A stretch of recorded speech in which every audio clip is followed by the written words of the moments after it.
اهلا بيك. كل لي اذان صاغيه يا كابتن، اتفضل. لا ما فيش اي حاجه طبعا، هو يعني ولان يمكن متابع طبعا حضرتك كده، ولكن هو خلينا نتكلم يا كابتن بجد شويه، يعني بدل ما احنا عمالين نخلق اعذار والكلام ده وكده. انا شايف ان ده استهزاء كبير طبعا بالرياضيين كلهم في مصر. نعم. القرارات دي كلها دي قرارات استهزائيه، وللاسف لان احنا مش صوتنا عالي، وللاسف لان احنا ما بنقطعش الطريق، وللاسف لان احنا ما بن يعني انا شايف ان ده استهزاء، لان انت عمال حضرتك طبعا تجيب مباريات وتقول والكلام ده وكده، ولكن كده يعني الموضوع خلاص. يعني انا شايف ان يعني الناس تطلع وتقول خلاص يا جماعه السنه دي اطلعوا دوروا لكم على شغل تاني. كل الناس اللي انت بتقول جالها اكتئاب دي، لان يمكن انا موجود وحاسس. انا الحمد لله رب العالمين ظروفي احسن، ولكن معايا لعيبه اول ما بتسمع تاجيل الدوري وهي جايه الى حد ما معنويا كويسين، لان حاسس ان الدنيا راجعه والرياضه راجعه بشكل عام، وان كل واحد حتى مستحقاته يقدر يطلبها من ناديه وهو بيلعب. انما انت النهارده انت حتى مكسوف وانت بتطلب، هتطلب ازاي وانت اصلا كده عارف ان الانديه اصلا كده ما فيهاش ان هي تدي. نعم.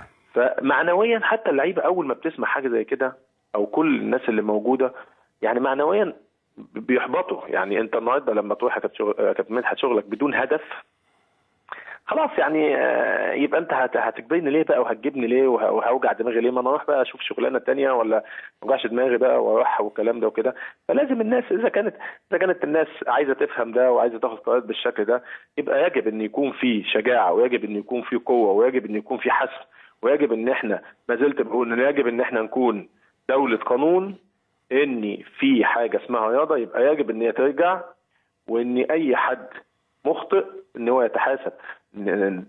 ده لو احنا عايزين يبقى في دوله قويه. طبعا اسم مصر كبير ودوله قويه، انما هنقعد طبعا نقول طب اصل بنشوف، اصلي عشان البث التلفزيوني، اصل مش عارف او بث تلفزيوني. ومين هيشتري النهارده يا كابتن مدحت؟ والنهارده مش ضامن ان في كوره هترجع. مين صحيح. هيشتري النهارده من القنوات؟ صحيح. يعني مين النهارده هيدفع ملايين النهارده وهو مش عارف اذا كانت الدنيا هترجع او مش هترجع؟ فمش عايزين حجج، ومش عايزين يعني كلام بقى ايه يقعدوا يضحكوا بيه على الناس، ويسيبوا بقى الناس دي كل واحد خلاص يروح يدور على شغله، ونقفل القصه دي على كده عشان ما نقعدش بقى. والا خلاص، والا الناس تنزل بقى وتستخدم بقى لغه القوه، لان واضح ان هو ده اللي بيجيب نتيجه.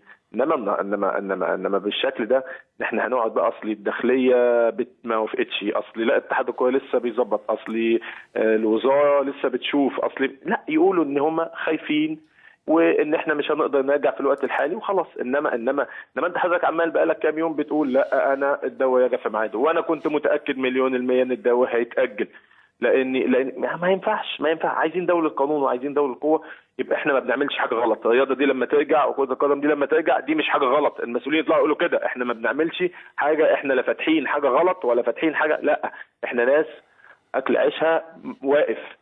ناس كتير قوي ومعلش يا كابتن مدحت اللي بيطلعوا يتكلموا ويقولوا احنا مش ضد الدرجه الثانيه والدرجه الثالثه والكلام. ما فيش حاجه هتمشي بدون الدوري الممتاز، ما فيش حاجه هتشتغل بدون الدوري الممتاز، وهي كره القدم هي اللي بتصرف على جميع اللاعبات. فعشان بس الناس يا اما تتكلم بمنطق يا اما يطلعوا بكل شجاعه ويقولوا اللعيبه دي كلها عشان ما يبقاش متعشمين. خلاص احنا قفلنا السنه دي، شكرا يا جماعه. الانديه تشوف بقى تريح لاعبتها، اللي عنده حاجه يطلع، اللي ما عندوش حاجه خلاص يشوف له شغلانه ثانيه والكلام ده وكده. انما شغل الحجج ان احنا نقعد ندور على حاجه ومباريات والكلام ده وكده، انا شايف ان خلاص كمان الناس ما بقتش مستحمله، وان يجب بقى على الجميع خلاص نقول بقى ما فيش رياضه خالص وقفناها والدنيا كلها تقف. لان انت في النهايه انت لو جيت النهارده رجعت انت بتعمل حاجه غلط يا كابتن مدحت. يعني انا عايز اسال المسؤولين النهارده، المسؤولين عن الرياضه والمسؤولين عن الداخليه والمسؤولين عن الشباب، عن وزاره الشباب والرياضه، احنا بنعمل ايه غلط؟ انت لما ترجع النهارده شغل الناس دي كلها بتعمل ايه غلط؟ ومش عايز حد والنبي يطلع بقى من الفلاسفه اللي بيطلعوا ولا الفلاسفه اللي يطلعوا دول يقول لك اصلي انتوا مش محتاجين، اصل يا اخي انا بدور على شغل، انا عايز اشتغل، انا راجل عايز اشتغل، ده شغل اللي انا بحبه، مش المساله مش مساله فلوس بس، ده شغلي. ما كل الناس شغاله وكل الناس بتشتغل، يطلع يقول لك هو انتوا محتاجين؟ ما انتوا بتاخدوا ملايين، ما انتوا بتاخدوا مش عارف ايه، ما انتوا يا عم طيب ماشي. يعني ما احنا ما حطيناش ايدنا في جيوب حد وخدنا. انا واحد من الناس اتغيرت 10 سنين وتعبت. ما شفتش حد في تركيا جه قال لي انت بتاخد ملايين ولا الكلام ده ولا كده، ولا شفت حد في بلجيكا. الناس بالعكس كرمونا والناس احترمونا، لان احنا الارزاق دي بتاعت ربنا سبحانه وتعالى. وبعد كده يا اخي في ناس ثانيه مرتبها 300 جنيه و400 جنيه وعايزه تعيش بيه. ليه الناس عايزه تقعد تتحاسبن على الناس اللي هي موقفه حال الناس دي؟ يعني يا اخي كفايه ان واحد النهارده لما يسمع كده يقول لك حسبي الله ونعم الوكيل في اللي معطلنا والكلام ده وكده.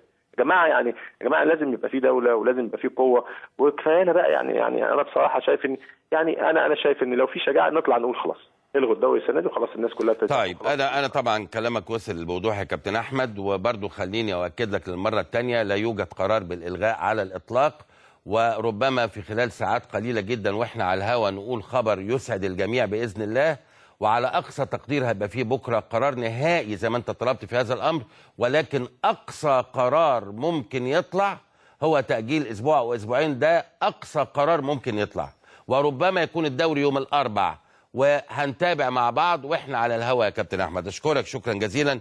هم بيقولوا لي فيه المدير الفني النادي المرج